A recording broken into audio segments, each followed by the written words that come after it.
Connecting Google domain to Shopify is very easy to do. Today I am going to show you how to do it. First of all, you need to open Google Chrome and enter Shopify in the search bar. After that, click on the Shopify website link. Then, click on the login button and sign in with your Google account. Once logged in, click on the Create Shopify ID button.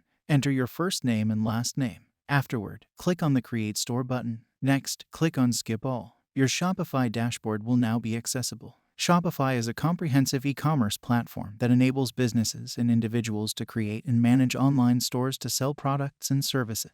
Now, you should click on the Settings button. You'll find numerous buttons here. However, you need to click on the Domain button. Proceed by clicking on the Connect Existing Domain button. Now, you have to enter your Google domain. For this step, open Google Chrome and search for Google Domain. Click on the Google Domain website and sign in.